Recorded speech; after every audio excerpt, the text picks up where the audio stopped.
evening, everybody, and welcome to Woodbridge, the best town around. My name is John McCormack. I'm the mayor of this great town, and we're here today for a ceremony to recognize the 70th anniversary of the awful train crash of February 6, 1951, which, as you can see from the sign behind us, the Broker was the name of the train. 85 people perished that day. It was an awful day in township history.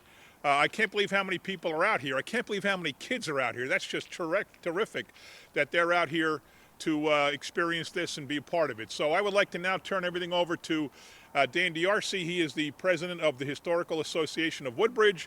Let me get a couple of quick introductions in before he does them. To my left is Brenda Velasco, the township historian who spent 19 years on the township council and retired from that job to take the historian position. Dolores Geoffrey is the president of the Historical Preservation Association of Woodbridge. Gordon Bond is a world-known, renowned writer, and he covers all kinds of Woodbridge history, and I'm thrilled that he's out here to share this day with us. So I'm going to move, get in the sun, and leave it up to Dan and all these very smart people on Woodbridge history to take you through the rest of the day. So thank you very much. Thank you, Mayor. Hope this isn't too high. Good afternoon. My name is Daniel D'Arcy. I'm the president of the Historical Association of Woodbridge Township. Today marks the 70th anniversary of the tragic accident on February 6, 1951.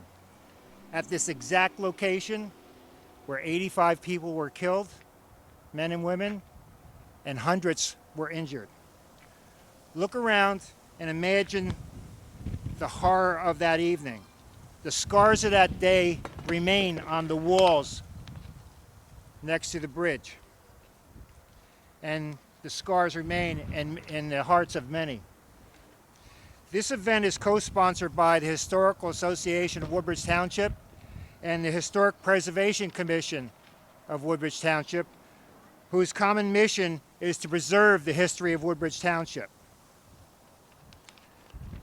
The oldest incorporated township in the state of New Jersey, founded in 1664 and incorporated in 1669.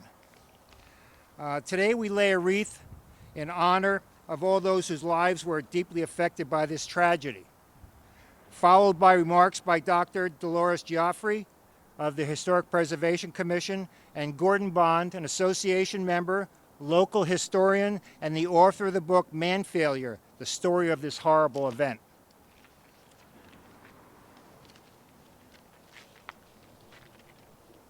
See if I have another page.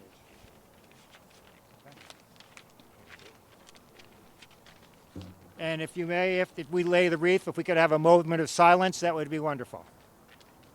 Dolores?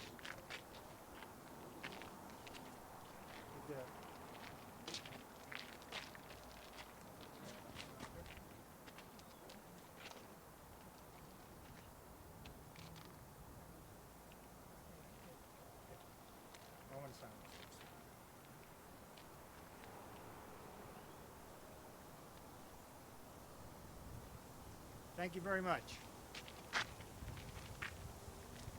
I now hand this over to Dolores. You can't bring it down? You might have to bring it down. Sorry.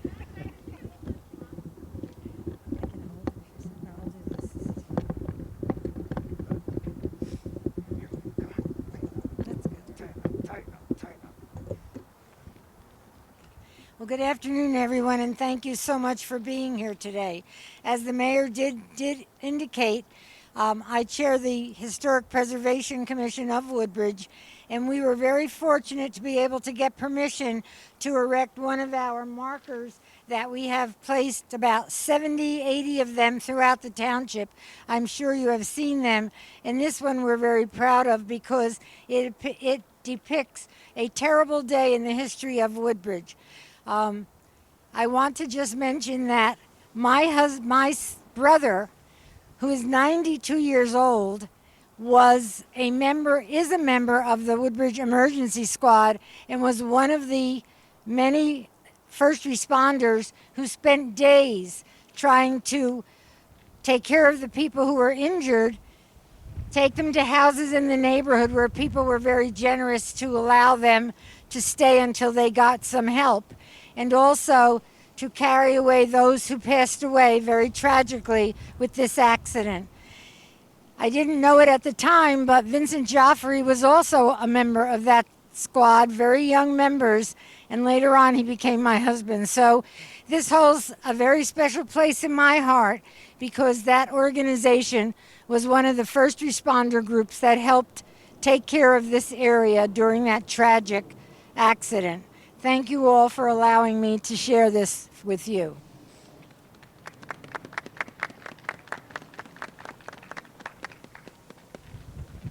I guess we'll have to. I can just take it. Take it? Yeah, she said I can. I can take it. Oops. Good afternoon, everyone. Thank you so very much for coming out, and thank you for allowing me to be a part of this. I was asked to give a brief description of what actually happened. If we could go back 70 years ago, it was a cold day, not unlike today. There was some snow on the ground. It had just snowed. It was starting to melt. It was late in the evening, approaching 6 o'clock. It was dark. It was misty. And a train, a Pennsylvania Railroad Express passenger train known as the Broker, was heading through Woodbridge, heading along these train tracks. Now, at that time, if you were here 70 years ago, this bridge would not be here. There would have been a wooden train trestle, a temporary trestle, because they were building the turnpike. And if you walk down that street, you can see where the turnpike is now. You can hear it. So the train tracks that are over there, they were active, they were in use during this time, and obviously they couldn't just stop all the trains while they were building the bridge that would carry the tracks over the new turnpike, so they created this temporary train track that would take the trains around the construction zone and then back onto the main line. It was set that there was a general order issued to the train crews that they were not supposed to exceed 25 miles per hour going over the wood trestle that was here, going through that sharp curve that would take it parallel to the work site. We don't know exactly how fast the Broker was going because there were no speedometers. There were no black boxes. Everything is surmised, but it had to have been doing at least 45, 50 miles per hour, maybe as much as 60 miles per hour when it hit the curve and derailed. The tender, this was a steam locomotive. This was back in the day when Pennsy was still running steam trains, a K4S locomotive.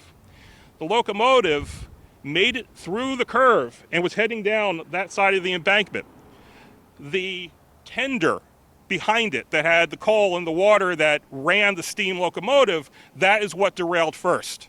That tips over onto its side. It pulls the locomotive over onto its side. The locomotive remained up on the embankment, but the tender slid down this embankment here, pulling the 11 passenger cars behind it down into Fulton Street. You can imagine what it must have been like if you were living in any of these houses and there was a train wreck literally in your front yard. We are here today, of course, to remember the 85 people whose lives were suddenly and violently ended by this horrible event. People who were just coming home from work, coming home from school, coming home from shopping, just doing ordinary things. We're here to remember the people who were injured, the hundreds who were injured, some of them terribly scarred for life, missing limbs, missed nights of sleep to nightmares. But we are also here to remember the people in the community who came forward, who came to their aid and tried to help the best that they could. The first responders, the rescue squad, the fire department, police, medics and nurses from Camp Kilmer, the nuns from Mount Carmel who were trained as nurses, they came in here and they were climbing up into the cars. The welders that were needed in order to cut open the mangled cars to get the people, to get the victims out. And also the people along the street here, people who opened their homes to give somebody in need a moment of shelter. How many rugs must have been ruined? How much upholstery was destroyed by the mud and the blood of people seeking help? Remember, this was before cell phones, so that meant that if you survived, a phone line was gold because you could at least let your loved one know that you were okay. They let them use the phones. How many stacks of sandwiches and gallons of coffee were brewed to help keep the rescuers going throughout that long, god-awful night? As much as this is a tragedy, it is also a story of heroism. It is also a story of a community that came together and met the crisis. And I think Woodbridge Township should take great pride in that memory. And that is why it's important to have events like this. Every anniversary that comes, as the way things are, there's going to be fewer and fewer people who have direct knowledge or who bore witness to this event. So it's important that we remember it. It's important that we remember the memory of those who were lost, and it's important that we honor those who stepped forward with that sense of community and that sense of spirit that I think is very important for Woodbridge Township. Thank you very much for coming out today, for being a part of this, and thank you for allowing me to be a part of it.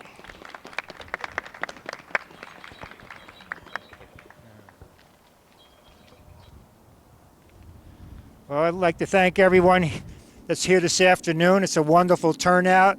I especially want to say thank you to the members of the association, Historical Association, and the members of the Historic Preservation Commission that are here today also, and all the concerned and wonderful citizens of the Township of Woodbridge. Probably, we have in 5 years a 75th anniversary, but I guarantee you that from here on out, at the anniversary of this event, you'll always see flowers at this marker. Thank you very much. All right, we also want to give a shout out to two very special members of the association, Frank and Audrey LaPenta of Island, who've over the years given such a dedicated their historical lives, let's say, to many of the events of Woodbridge Township, but especially this event, since Frank, who unfortunately couldn't be here this afternoon, is home ill, was participating in this event, in the rescue event. So we say thank you to Frank and the other people that are still out there. We say thank you to them also, and thank you again to Frank and Audrey. Thank you.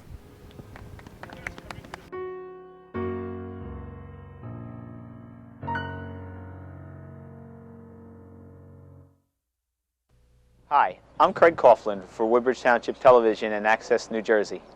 Over 50 years have passed since the Pennsylvania Railroad train number 733 jumped the tracks with 11 cars of terrified passengers at a temporary switch point just south of the Woodbridge station.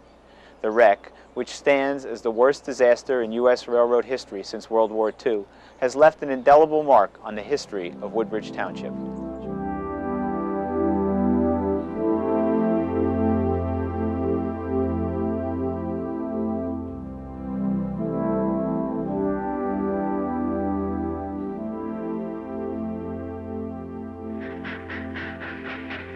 On the evening of February 6, 1951, at 5:10 p.m., the commuter train, known as the Broker for its cargo of Wall Street financiers, left its Exchange Place station in Jersey City on its way to points in Central and Southern New Jersey. The express train was standing room only due to a switchman strike on a parallel Jersey Central line. At around 5:45 p.m., the engineer, Joe Fitzsimmons, passed the Woodbridge train station, heading towards a temporary trestle erected to accommodate the construction of the New Jersey Turnpike. From what I understand, before he left New York, he was given a directive to slow down through Woodbridge because of this temporary on and off.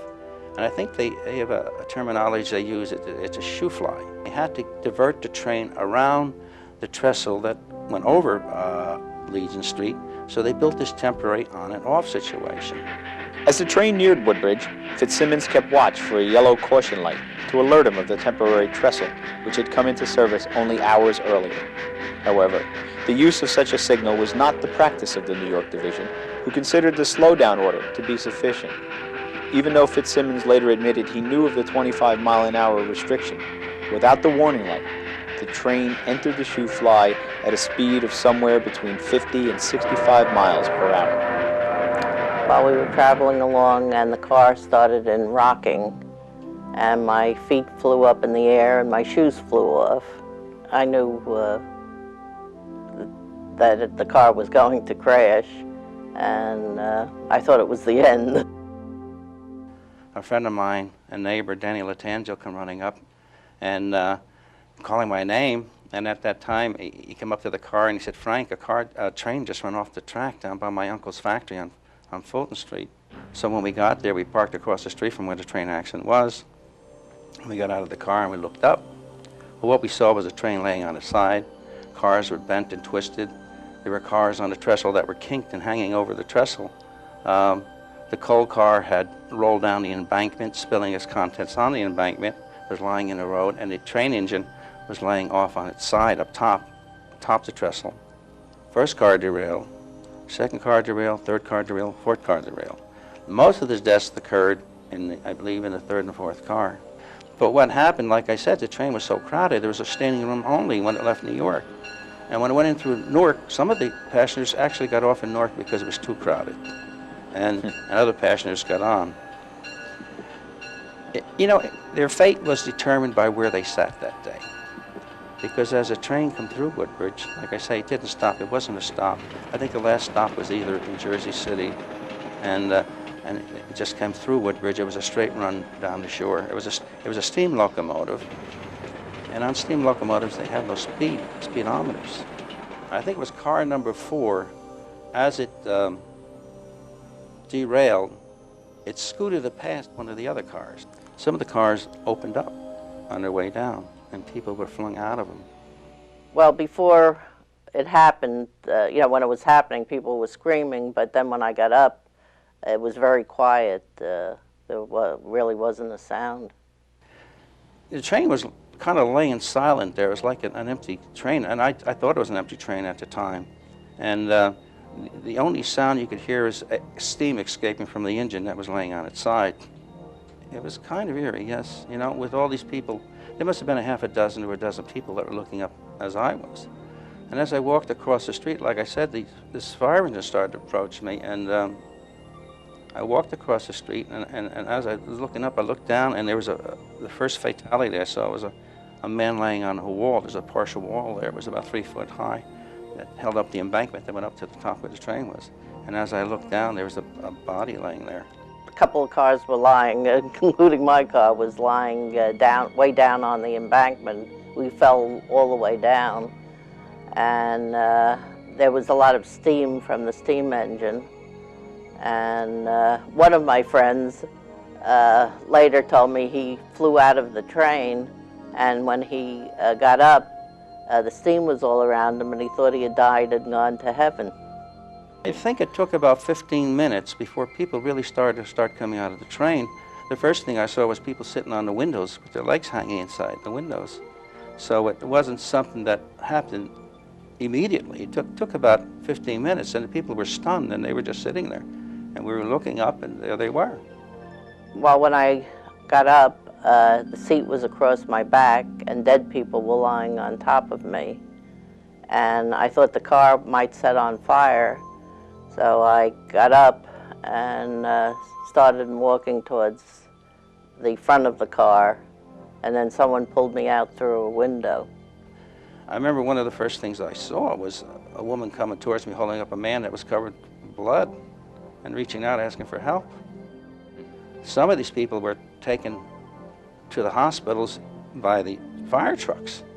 And when the ambulance came there were just so many people swamped them looking for help. The people in the neighborhood opened up their homes to the people, and they brought them in there and they tried to help them, and they tore up their sheets to make bandages and so forth to help the stop the bleeding and help the people. Someone helped me through the window, and then they set me down. I didn't have any shoes on, and they put me down in the mud.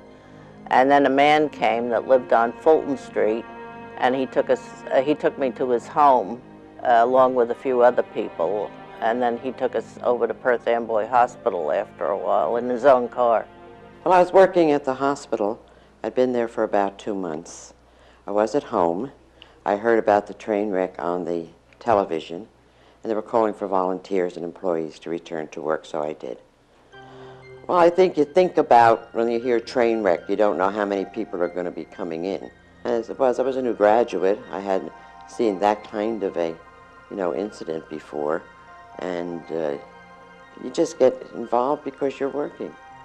Oh, I went down, as I said, to the holding area, and down there they had victims who were brought in, and when they triaged them, the most seriously injured were sent to the operating room or to X-ray, and those who were initially diagnosed and needed treatment until they were given room or other accommodations in the hospital were sent to an area down in the basement that was set up as a holding area, and that's where I was assigned.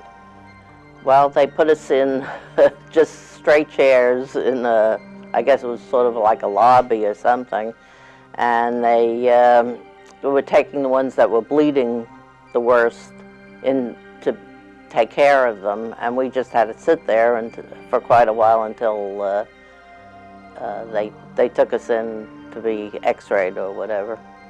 Well, a lot of them were head trauma. There was lacerations. There were broken limbs, things of that sort. The OR was very, very busy. And it just seemed to have a lot of things going on in the corridors and around the areas. And as I said, by that time, you were so tired when they said go home, you just kind of left, and that was it, to see what the next morning. I don't know, I was hurt quite badly, and it made quite an impression on me. There were several neighbors on the train, and a very close classmate of mine from high school, whom I had just taken home the night before. She'd been working late, was back to her regular schedule on that day, on Tuesday, and she was killed. There were people that died at the hospital, people that came to the hospital and died on their way. So there was no real final total to several days after. And even after the final total come up of 84, when they started to pick up the train, they found a body under it. In the profession that I was in, I think it was just wonderful to know what you can do for people in that kind of a situation. It stays with you. And right now it's bringing a lot back. Well, I always thought that this only happened to other people, but I found out it can happen to anyone. And it's just, you never know from day to day what's going to happen. The Woodbridge train wreck stands as the worst American train disaster since World War II and prompted the railroad to spend millions of dollars in safety improvements.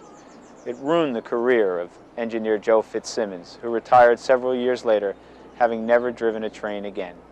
But most importantly, it took the lives of many New Jerseyans who were unfortunate enough to be aboard Pennsylvania Railroad train number 733, the Broker, as it passed through Woodbridge on that day in February 1951. I'm Craig Coughlin. Stay tuned for more Access New Jersey.